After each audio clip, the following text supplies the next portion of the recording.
Uzdal CSS dersligi 16. qism CSS ulanish. Ulanish uslubini belgilash. Ulanish xat kuchi A'ninki 4 xil holati bo'lib, ular tovandikicha, ya'ni A-ning odatdagi ulanish. Bu odatdagi ulanish deganimiz, masalan, misolga ziyorat qilmagan holatga shu ulanishli bo'lsa, shuning holati. Anki A visited. Men bu ulanishni bir qatim biz chekib o'tgandan keyingi holati. Andan keyin A hover mouse strelkasi ustiga kelgan holatga ulanish. Masalan, mouse strelkasini ustiga kelsam, qo'l belgisi ko'rindi. Shu vaqtdagi holati. Anki aktiv ulanish besilgan vaqt, masalan, shu ulanishni qo'l belgisi kelganda mousening sol knopkasi bilan birini chekkan vaqtimdagi holati demakchi. Shu 4 xil holatni aniqlab berishga bo'ldi.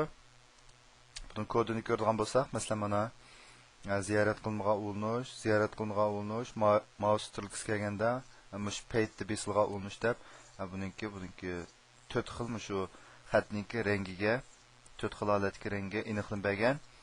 Anonki bu aniqlab berganda tuvanlik qoidaga cho'qim amal qilamiz. A hoverni cho'qim A link bilan A visitdan keyin shiltimiz.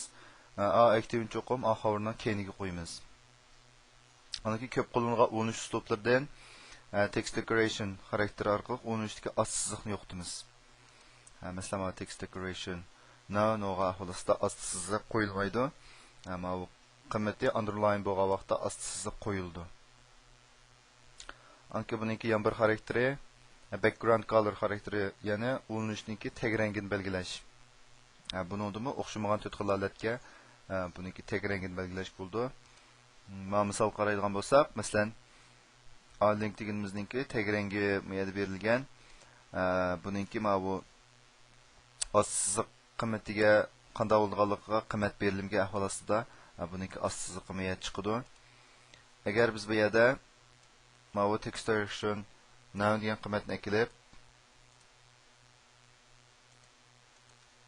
meyga bergan bo'lsak, asldagi oltiga batni yangilgandan keyin meyada ost siziq chiqmaydi.